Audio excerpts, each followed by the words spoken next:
Bom dia, irmãos. Este é o dia que o Senhor fez, regozijemo-nos e alegremos nele. Louvado seja Deus por estarmos aqui. Gostaria que os irmãos que estivessem com suas Bíblias abrissem no Salmo 139.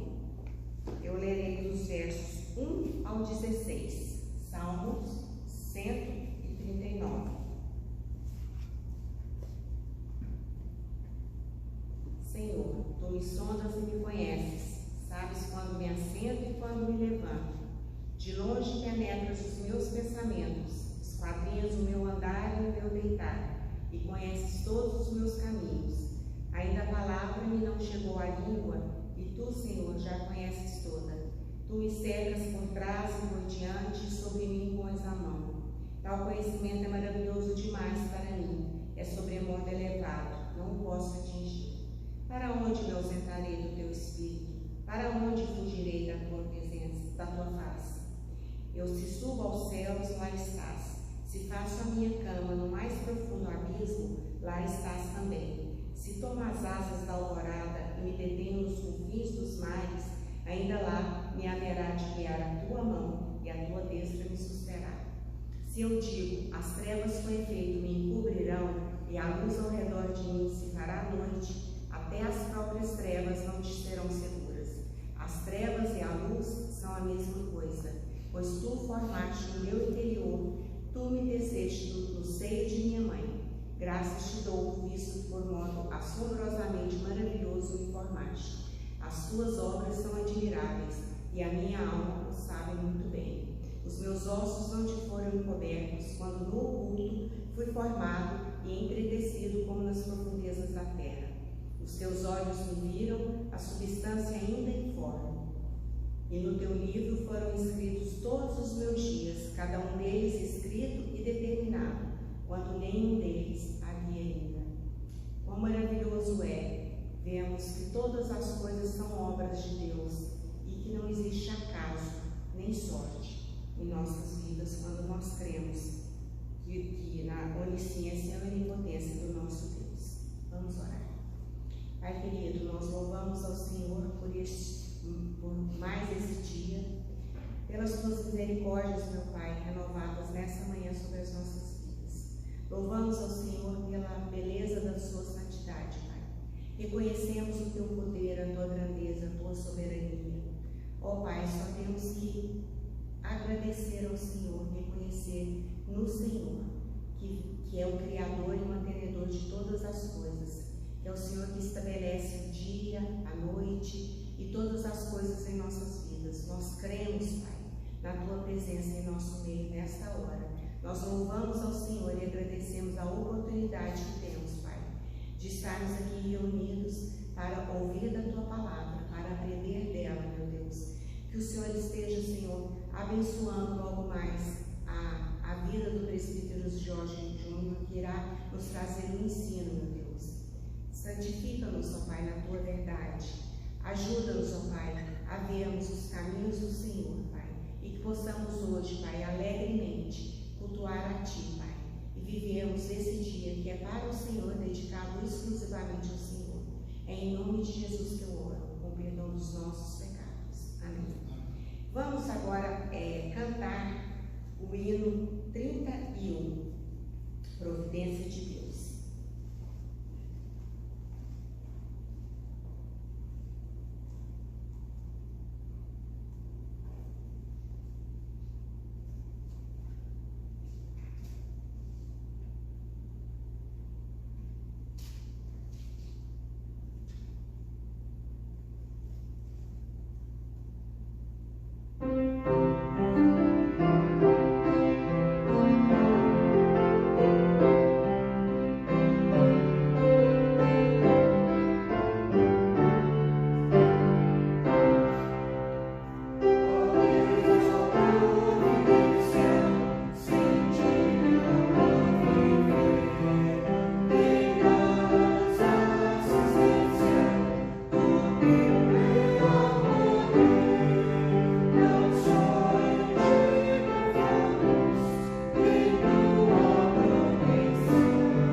capitão de nossa salvação foi aperfeiçoado por meio do sofrimento. Portanto, nós, que somos pecadores e estamos longe de ser perfeitos, não devemos nos admirar por sermos chamados a passar também por sofrimentos.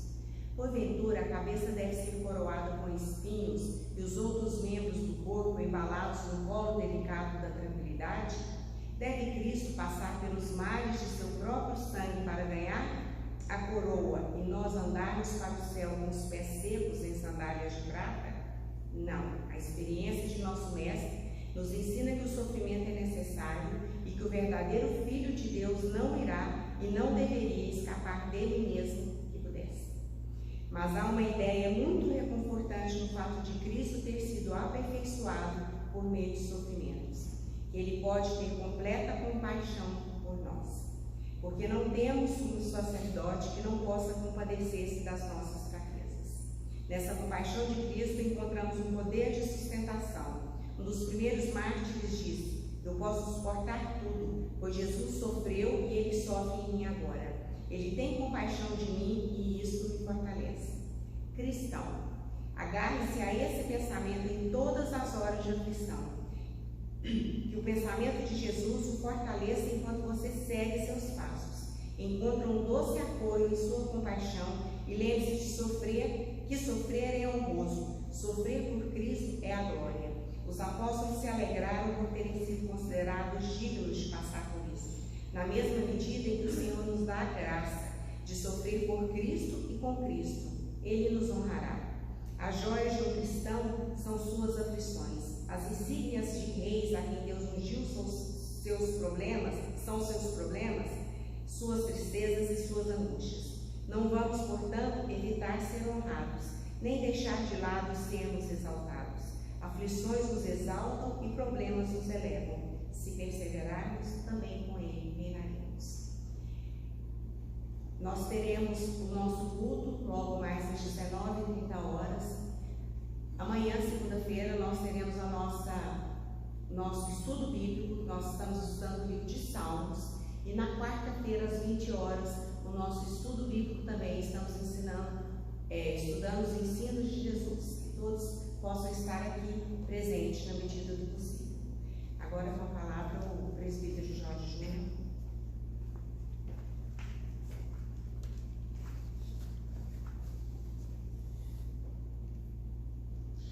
Bom dia a todos os irmãos, saúdo a todos com a graça e a paz de Deus, nosso Pai, do Senhor e Salvador Jesus Cristo.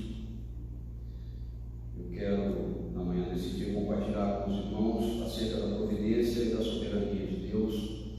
Para iniciarmos, eu convido a todos que abram suas Bíblias no livro de Atos, capítulo 17, versículos 22 a 31. Eu pretendo explorar com os irmãos outros textos que nos dão embasamento para entendermos acerca do ser de Deus, em especial da providência e da soberania de Deus. Atos 17, versículos 22 a 31. O apóstolo Paulo ele havia se deparado com uma prática idólatra na cidade de Atenas, onde ele encontrou até mesmo um altar dedicado ao Deus desconhecido. Paulo, então, em seu discurso ali no Areópago de Atenas, ele vai anunciar aos atenienses que o Deus que eles adoravam sem conhecer era realmente o único e verdadeiro Deus. Eu passo a fazer a leitura a partir do versículo 22. Diz assim: então Paulo, estando de pé no meio do Areópago, disse: varões atenienses, em tudo vejo que sois excepcionalmente religiosos, porque passando eu e observando os objetos do vosso culto, encontrei também um altar em que estava escrito ao Deus desconhecido.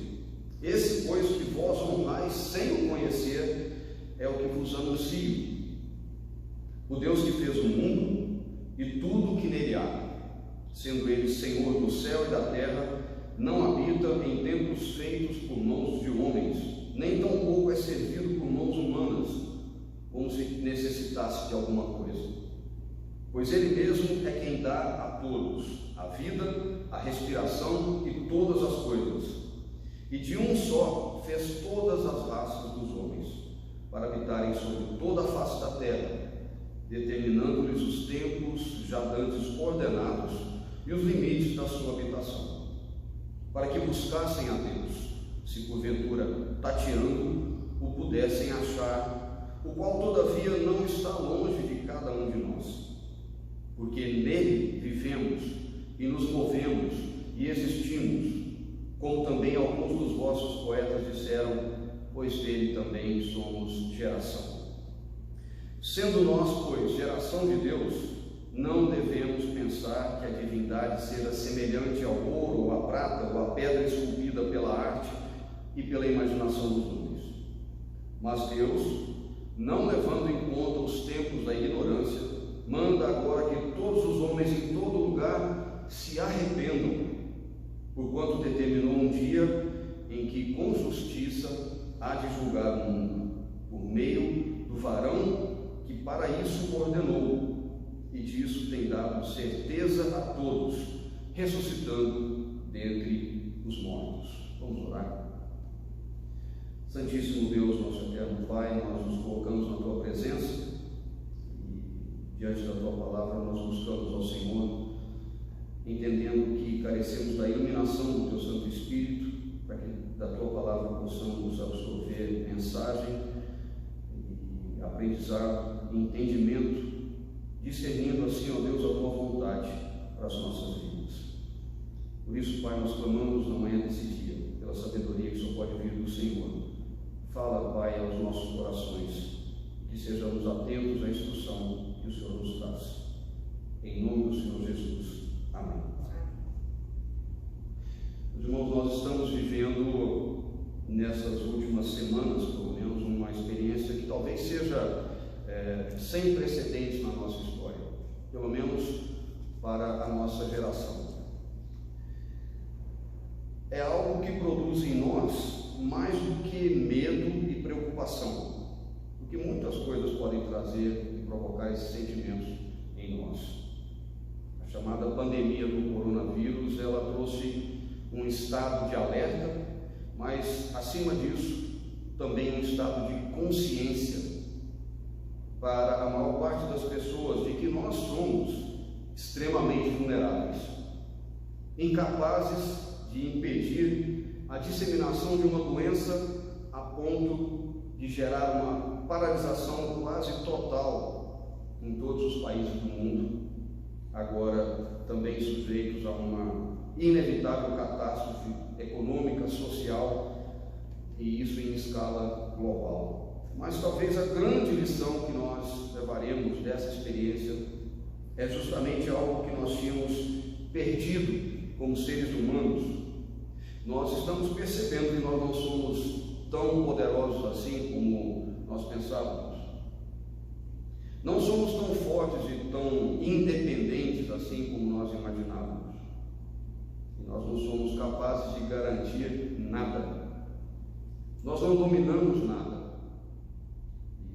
Nem sequer o controle dos nossos próprios planos e desejos. E é verdade, fica cada vez mais claro que nós somos seres finitos, limitados e dependentes, e por isso não deve haver em nós qualquer surto de arrogância, de presunção, orgulho ou soberba. Um vírus desconhecido basta para que, descontrolado, ele mude toda a nossa rotina, muitos dos nossos planos. Basta para limitar as nossas ações, para desestabilizar governos, a economia e produzir pânico e desespero em todo o planeta. Se existe um lado bom em toda essa história, é o fato de que as pessoas, elas acabaram por se dar conta de que precisam de ajuda, precisam de alguém que lhes socorra em meio a tantas adversidades. Alguém que tenha poder e que esse poder esteja acima do que o homem pode fazer. do que os governos são capazes de fazer e de que os cientistas podem fazer. Muitos sim se aperceberam de que somente Deus pode trazer socorro, cura e paz em meio a tantos desafios que se agigantam diante de nós. A boa notícia é que Deus está sim no controle de tudo o que nós estamos vivendo. Aliás, Ele sempre esteve e Ele nunca vai deixar de ser Senhor sobre tudo e sobre todos. Esse momento é muito oportuno para buscarmos na palavra de Deus aquilo que pode trazer essa certeza pela fé ao coração daqueles que, mesmo passando por grandes tribulações, não perdem a sua confiança e a sua esperança no Deus que é soberano, no Deus que é todo-poderoso, Criador e mantenedor de tudo e de todos. Deus quis que o conhecêssemos e o conhecêssemos como de fato Ele é. Por isso Ele deixou registros tão preciosos na sua santa palavra, nos quais Ele próprio se revela a nós. E por meio da palavra de Deus, Ele próprio se dá a conhecer, Ele nos revela a sua personalidade, as suas virtudes eternas, absolutas, sua natureza, os seus atributos exclusivos, todos eles perfeitos e imutáveis. Isso quer dizer que Ele, sendo Deus, Ele quer ser conhecido a ponto de que nós possamos confiar e esperar por suas ações, por suas reações, com base em seu ser, com base em seus atributos, porque Ele é plenamente previsível e estável, porque Ele não falha, Deus não se engana, Deus não depende de nada, nem ninguém, e Ele tem todo o controle, todo o poder para exercer a sua vontade. Ele o faz soberanamente, ou seja, acima de qualquer outro interesse ou de qualquer outro poder. Por isso Ele é Deus. Eu quero nessa oportunidade compartilhar com os irmãos esse aspecto ou característica absoluta do ser de Deus, que pode sim nos trazer paz, nos trazer segurança, de que tanto nós necessitamos nesses dias. Eu acredito que a maioria de nós esteja assim preocupada com os suprimentos, com o trabalho, com as contas, com a saúde, com os estudos, com o futuro, com o bem-estar da nossa família. E isso é natural que aconteça. Isso é natural em nós. Literalmente, nós somos assim, por natureza.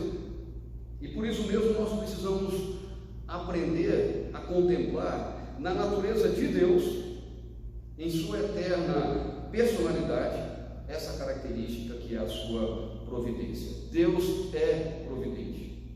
Ele é o Deus de toda a providência. Assim como os demais atributos de Deus, o ser de Deus, a providência está íntima e diretamente relacionada com a sua soberania. Porque nós só podemos crer que Deus é capaz de prover aquilo que Ele nos promete, porque também nós cremos que Ele tem poder acima de tudo e de todos para cumprir e realizar aquilo que Ele promete.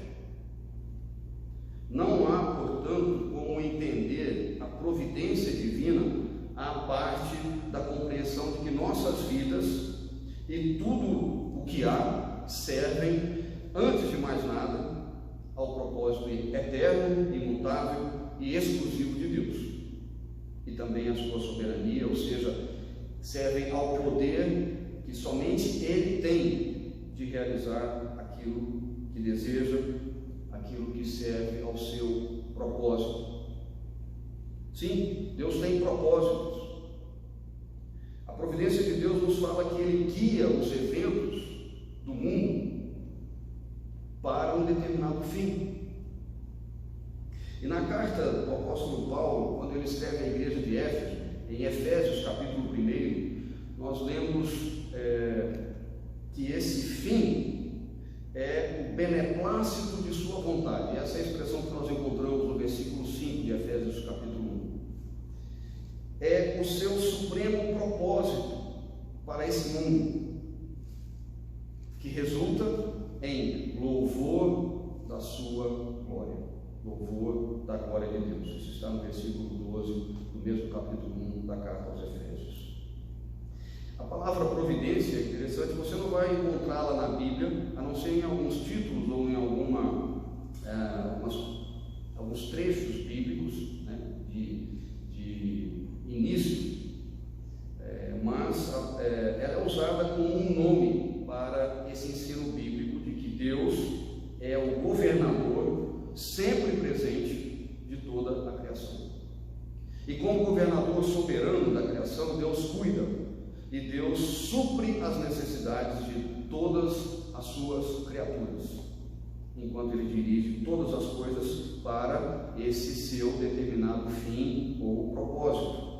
E nós vamos ver alguns outros textos que nos ajudam a compreender essa verdade. Providência, é claro, ela implica em prover, porém ela não se limita somente a essa provisão, mas também ao controle, à direção e ao uso de todas as coisas por Deus. E atenção, para manifestar os seus propósitos, ou seja, para nos fazer conhecer que só Ele é Deus e que só Ele tem todo o poder. Em Daniel, capítulo 4, no versículo 35, eu vou ler para os irmãos, está assim registrado: todos os moradores da terra são por Ele reputados em nada, e segundo a sua vontade Ele opera com o exército do céu e os moradores da terra. Não há quem lhe possa deter a mão, nem lhe dizer: que fazes? Esse tipo de atitude também é providência de Deus. Providência significa necessariamente que nada acontece por acontecer.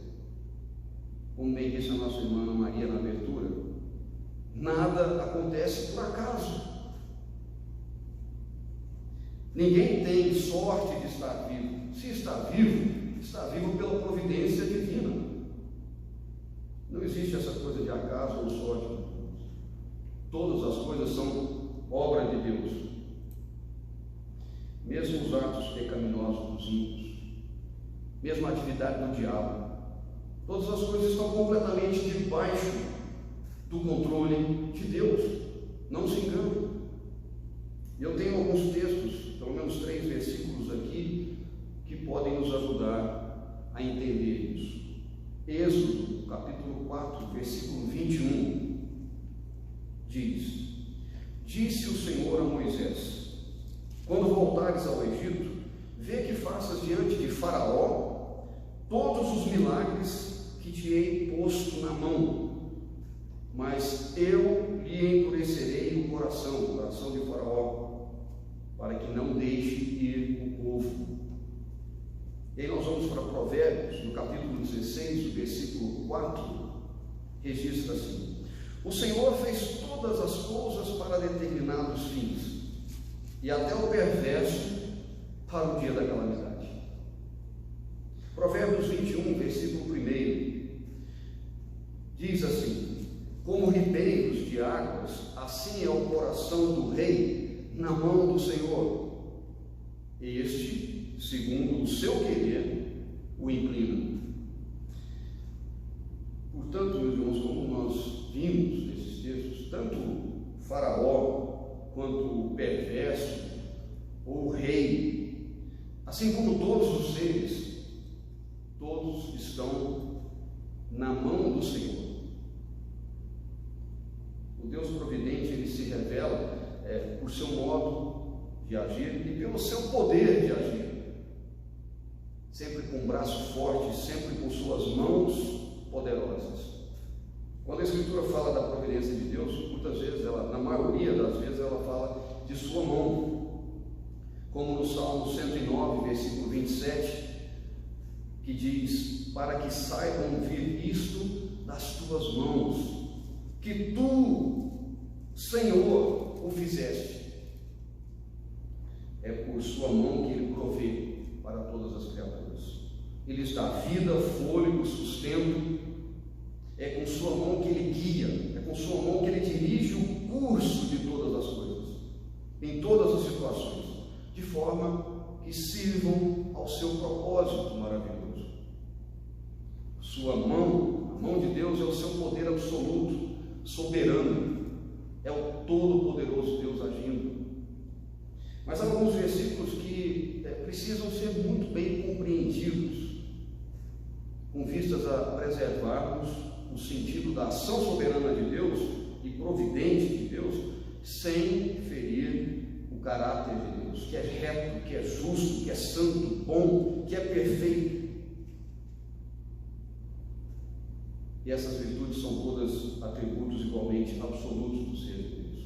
Por exemplo, é o caso de Isaías, capítulo 45, versículo 7. Há uma expressão intrigante aí.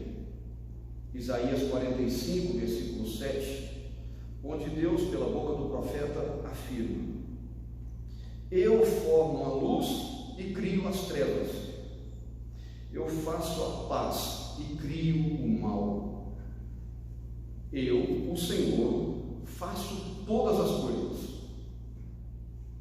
E vejam como realmente é intrigante a expressão crio o mal.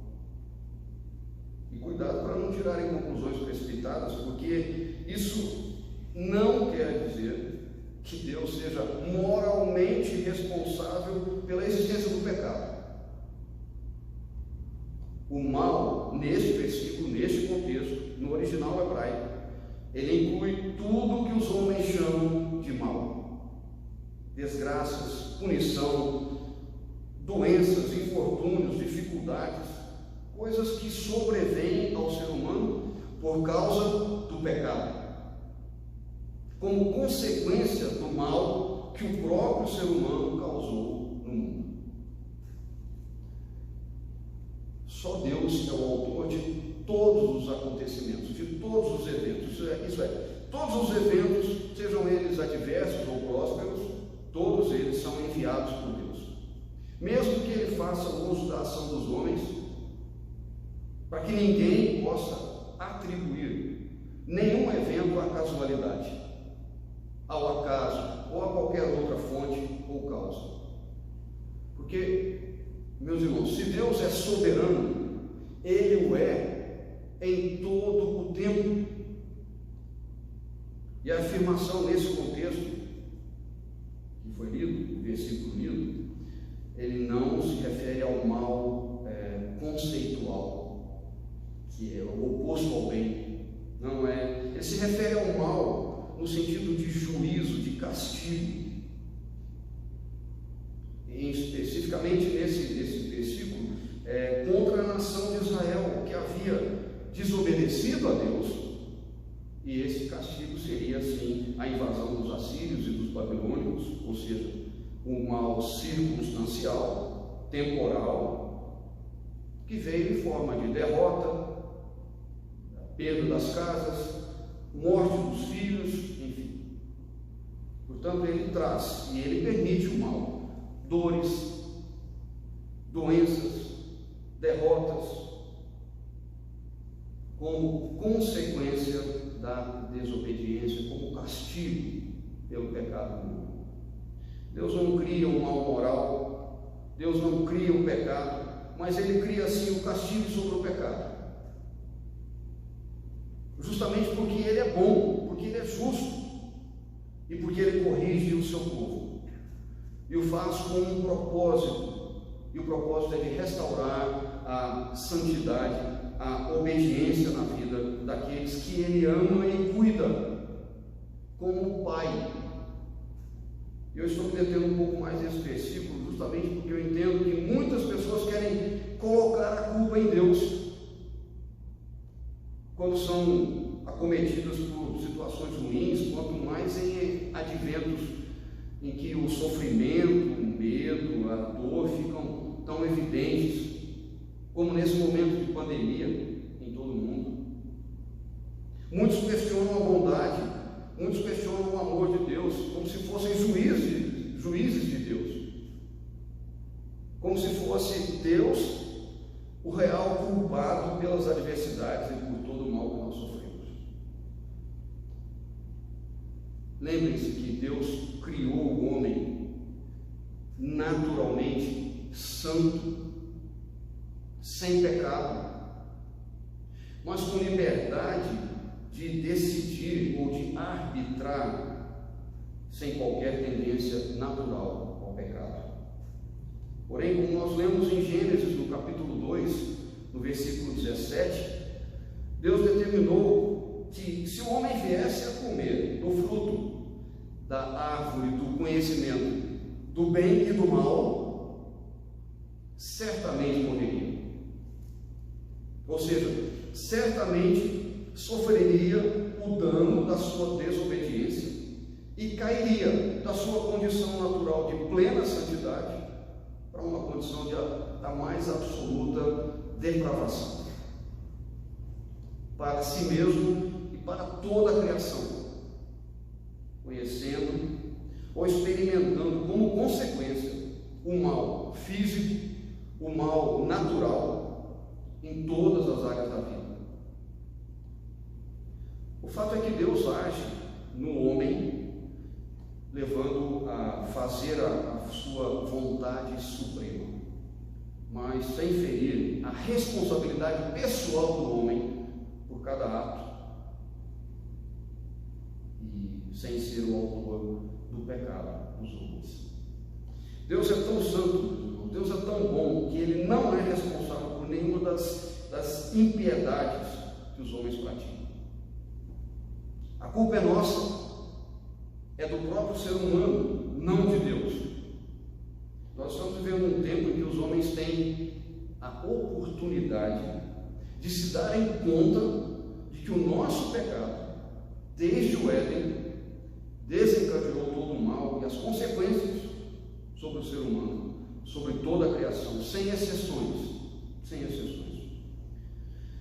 Mas para a nossa alegria, para nosso consolo, nada disso tira de Deus o poder, nada disso tira de Deus o controle, o governo soberano que Ele exerce sobre tudo e sobre todos, a fim de manifestar o seu propósito, que é sempre santo, que é justo e que é sempre perfeito. Isso deve estar muito presente sempre em nossa mente, em nosso coração, pela fé, trazendo então paz, trazendo segurança, trazendo esperança no Deus que provê a nós com poder e força, sustento, proteção a todo o tempo, em toda e qualquer situação. Porque o amor de Deus pelo seu povo é incondicional. Ou seja, ele não pode ser contido, ele não pode ser impedido por qualquer falha ou negligência nossa, porque nossos atos não podem impedir, frustrar os planos de Deus, não podem impedir que Deus cumpra o seu querer, o seu propósito. E essa verdade ela fica ainda mais evidente quando nós observamos a providência divina em conjunto com a sua justiça sendo manifesta na propiciação do Cordeiro. Ou seja, quando Deus envia o seu Filho unigênito ao mundo para ser o nosso Salvador, sacrificando por mãos humanas, Ele o faz em cumprimento da sua vontade e determinação. Como o apóstolo Pedro anuncia em seu discurso, que está registrado em Atos 2, nos versículos 22 e 23, Atos 2, 22 e 23, onde lemos: varões israelitas, atendei a estas palavras. Jesus, o Nazareno, varão aprovado por Deus diante de vós, com milagres, prodígios e sinais, os quais o próprio Deus realizou por intermédio dele entre vós, como vós mesmos sabeis, sendo este entregue pelo determinado desígnio e presciência de Deus, vós o matastes, crucificando por mãos de iníquos. E aí é preciso observar, sob a ótica do Espírito, cada uma das ações providenciais de Deus, para que nós possamos compreendê-las como sendo o prover da resposta de Deus ao cumprimento da sua perfeita vontade, sobretudo o que Ele mesmo criou, para a sua própria glória e louvor. Há conforto sem fim na providência de Deus para aqueles que creem, para os que creem, porque a mão que o sustém é a mão do seu Pai, que nos amou eternamente, que soberana e graciosamente cuida dos seus filhos, salvando-os da condenação do pecado, preservando-os debaixo de sua eterna graça em Cristo Jesus. Pois os irmãos leiam o Evangelho do Senhor Jesus como escrito por João, no capítulo 10, vejam os versículos 28 e 29. Deus é poderoso para fazer cumprir em Jesus Cristo todas as coisas necessárias para a nossa salvação. E Efésios 3, versículo 20, diz que Ele também é aquele que é poderoso para fazer infinitamente mais do que tudo quanto pedimos ou pensamos, conforme o seu poder que opera em nós. Ele controla todas as circunstâncias da nossa vida, incluindo todas as que parecem ser contra nós: doença, morte, pobreza, aflição, perseguição. Essas coisas não chegam por mero acaso, mas estão sob o controle soberano daquele que ama o seu povo, daquele que deu o seu Filho unigênito por eles. E não há prova de amor maior do que essa. E sem dúvida, então, todas as coisas devem cooperar juntamente para o bem daqueles que amam a Deus. E nada pode nos separar do amor de Deus em Jesus Cristo.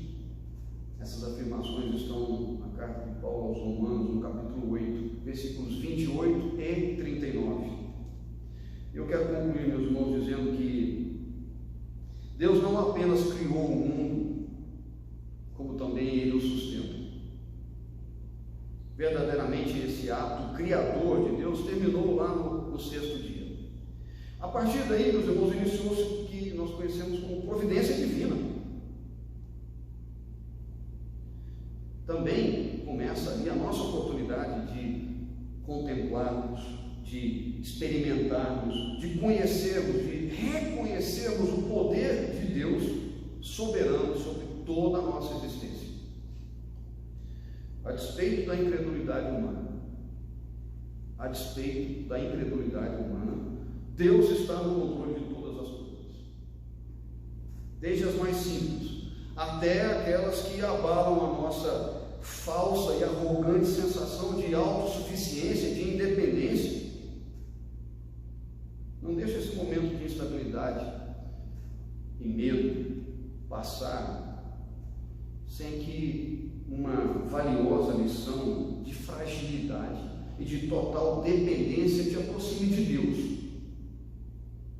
o único que tem poder para fazer e para desfazer todas as coisas, agindo soberanamente, indo muito mais além do que os nossos olhos físicos podem ver, principalmente diante de uma dificuldade tão adversa quanto a que nós temos enfrentado nesses dias.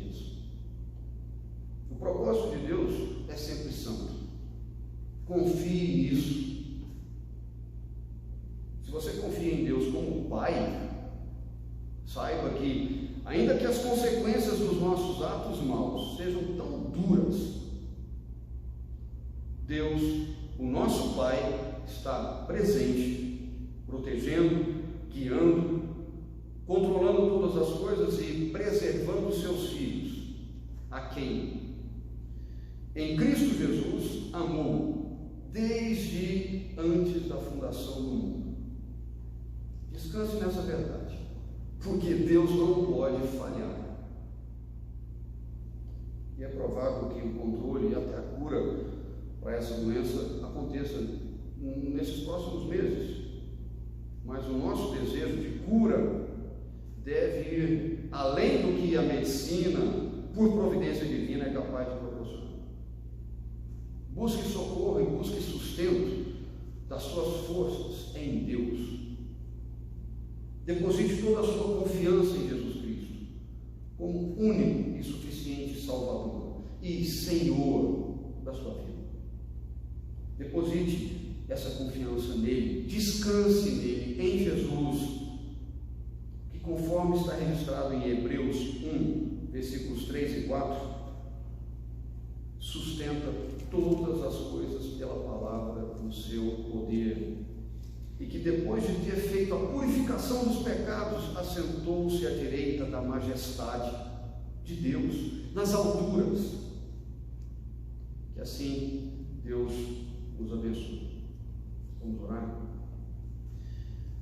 Santo Deus, nosso Pai, nós agradecemos ao Senhor por essa oportunidade tão preciosa de contemplarmos a Tua Palavra, porque ela traz vida, esperança, alegria aos nossos corações, a despeito das circunstâncias que vivemos. Que possamos nos apegar àquilo que o Senhor nos tem revelado como verdade absoluta, possamos viver cada dia, um dia de cada vez, em todos eles confiados tão somente no Teu poder e na vontade soberana do Senhor sobre as nossas vidas. Nós colocamos nossas vidas em Tuas mãos, a vida dos nossos entes queridos, os nossos planos, os nossos anseios, as nossas preocupações nas Tuas mãos, porque o Senhor é poderoso para fazer mais do que pedimos ou pensamos. E nós confiamos, Pai, que o Senhor é um Pai santo, que quer o melhor e faz o melhor para os Teus filhos. Prova disso é o Teu Filho Jesus, que, vertendo o seu precioso sangue na cruz, curou a nossa doença maior. E nós confiamos, Pai, nesse Teu amor, no propósito do Senhor de nos levar a salvos para a Tua presença, onde haveremos viver eternamente desfrutando da vida com o Senhor. Nós Te agradecemos e oramos em nome do Teu Filho Jesus. Amém. Um bom dia para todos os irmãos.